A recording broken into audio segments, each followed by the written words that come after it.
So Avatar 2 came out a few days ago. Anyways, here's a review for some other films. This is gonna be a bit more off the cuff. We'll do it live! Fuck it! This is gonna be a bit more off the cuff than usual, cause I'm frankly too lazy to script this. I might even go for the Critical Drinker style looped trailer footage for optimal laziness. But anyway, I did see some films recently, some non-Avatar 2 films. The first one was Banshees of Inisherin by Martin McDonagh, and it was pretty solid. I'm not really one of those people who's like, oh my gosh, Three Billboards, it's a modern classic. Yeah, I'm not there. I like it, but yeah, I like this about the same. I'd say my favorite thing about this is the tone, because it's very 50-50 comedy and drama. It allows it to range from, oh, this is kind of fun, to by the end of it, it's just kind of, it creeps up on you, and it kind of sours your mood for like an hour afterwards, which I don't mind. I kind of like films that make you feel like trash afterwards. But yeah, this movie is basically just a tourism ad for Irish islands. There's a lot of aerial shots that they did with drones, I guess. It all looks very nice. There's tons of just well-composed images. You could make a beautiful desktop background, as Stuckman might say. What? A beautiful desktop background. Yeah, some spicy sunsets. There's a lot of good variety. It's a very visually pleasing film. Acting across the board, all solid. You got Colin Farrell doing a bang-up job. He's pretty good. What's the other guy? Mad-Eye Moody? Brendan Gleeson, yeah, he's also pretty good. There's a nice contrast to their characters that makes the film interesting to watch, and the way things play out, it's all pretty satisfying. You got Barry Keoghan as well. Time's getting on, and if I'm late for class, I'm done for. Almost our anniversary, isn't it? He's not my favorite actor, let's put it that way, and yeah, he plays a very intentionally annoying character, so he was well suited for the role. He was well utilized for a change. The music in this is nothing to write home about. It's good, but it's really repetitive. I've never been on the Carter Burwell train. It's not something that I can do. I don't find his scores particularly memorable, honestly. I know that's heresy to you Coen Brothers fans out there, but damn it, I stand by it, man. Whatever. Anyways, this film was quite solid. I am not going to pretend it's a masterpiece or anything, but that being said, it's certainly one of the better films of the year, and you should definitely check it out if you haven't seen it. I think most people are loving it, so yeah, man.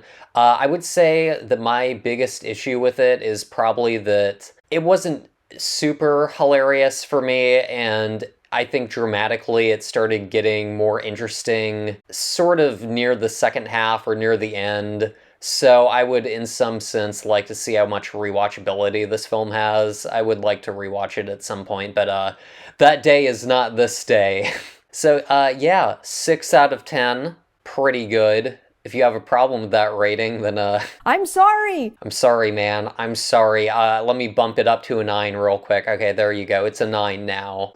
Anyways, next up, it's Nope by Jordan Peele, and yeah, it's been fun to watch his career just devolve, and he's gotten worse with every single film, which is kind of a shame, because Get Out is such, it's such a genuinely good film. It holds up to repeat viewings as well. Unlike Us, which was, very far up its own ass. That movie has aged like milk, frankly, and this one, I think it's not even as good as Us. I think Us has more memorable imagery and ideas, and it's just a better film overall, and it's not great. And yeah, I haven't felt this much of a disconnect with the movie's reception since, like, Uncut Gems, which was apparently supposed to be anxiety on film. I was like, what movie are you guys watching? And this one was apparently supposed to be a fresh take on the UFO genre, something truly terrifying at times, and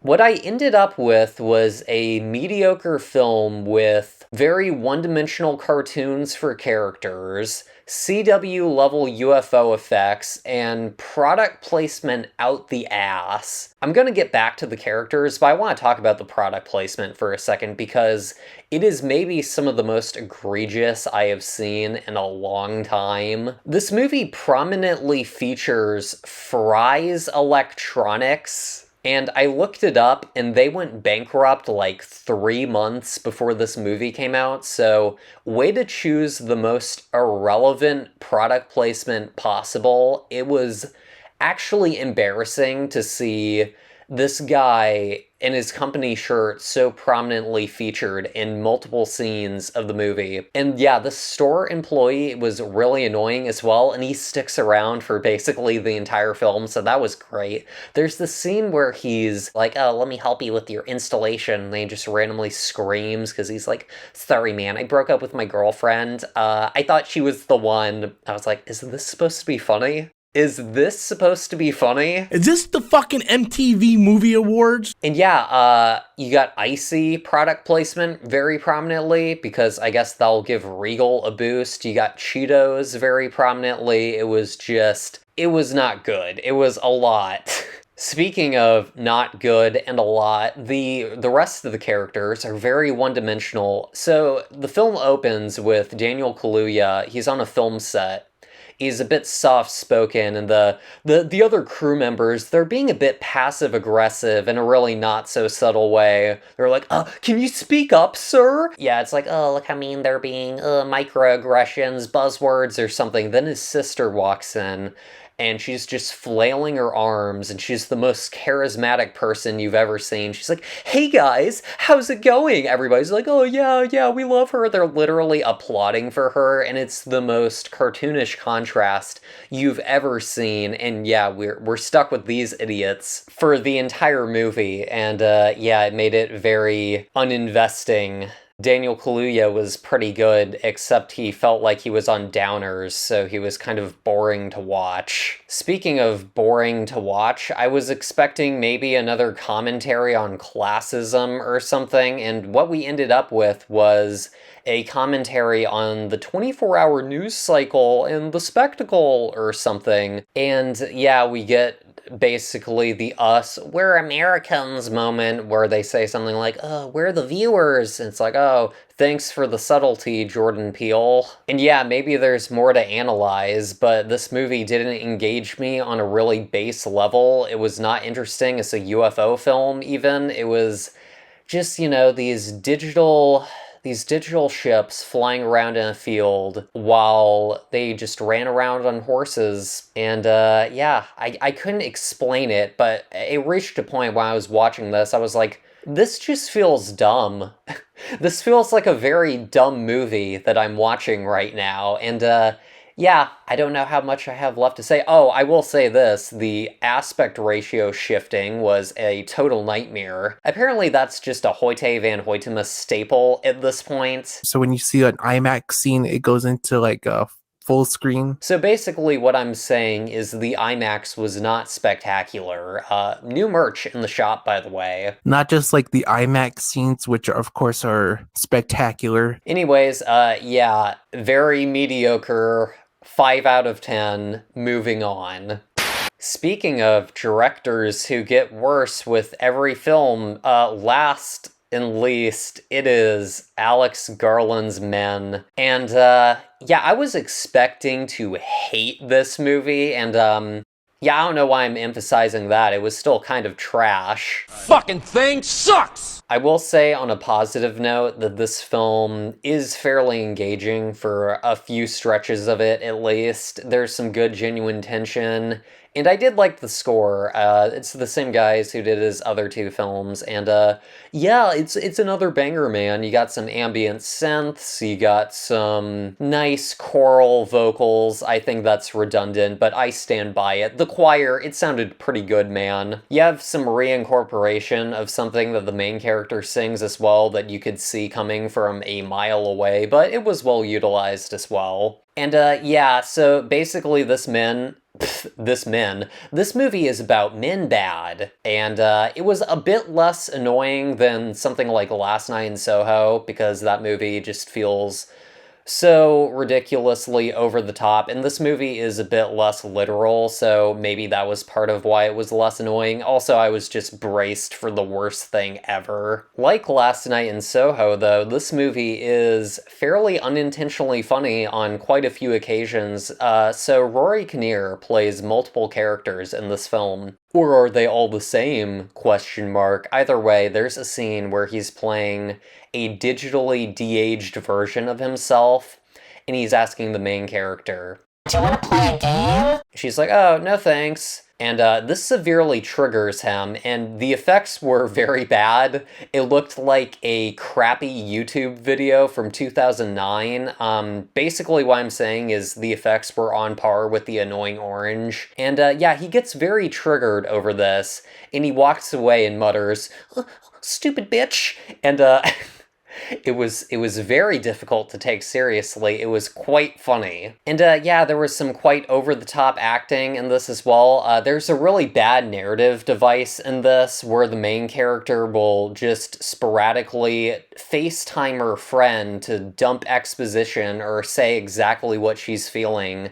because, you know, she couldn't communicate that with her facial expressions. But yeah, her friend was quite obnoxious. She would just call up and say things like, "Girl, you can't leave the countryside. This is your time to heal. Stand your ground and treat yourself, queen." And yeah, it was quite cringe. I don't know why they felt the need to include this character. And speaking of quite cringe, yeah, the ending of this film, spoiler alert, I guess. Yeah, it turns into a David Cronenberg film if David Cronenberg wrote for BuzzFeed. So basically, we get extended sequences of men, quote, "giving birth." And yeah, if this movie came out like 10 years ago, I would have maybe thought, that's weird, 5 out of 10, whatever. But yeah, it's a companion piece to Apple's creepy "you will be assimilated" emojis.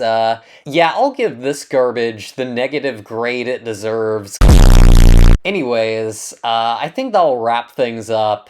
Some good movies, some overrated movies, and some bad movies. Let me know what you think about any of them. Agree, disagree, would love to know. Or if you just think, yeah, these look like trash, I'm never watching any of these, just comment whatever you want. And yeah, I might do another episode of this with some other movies I might catch up on before the end of the year, so I might be willing to torture myself with Black Adam, but man, I'm not sure if I can do it. So yeah, let me know if there's anything else that you want me to watch. And yeah, thanks for watching, man. Bye.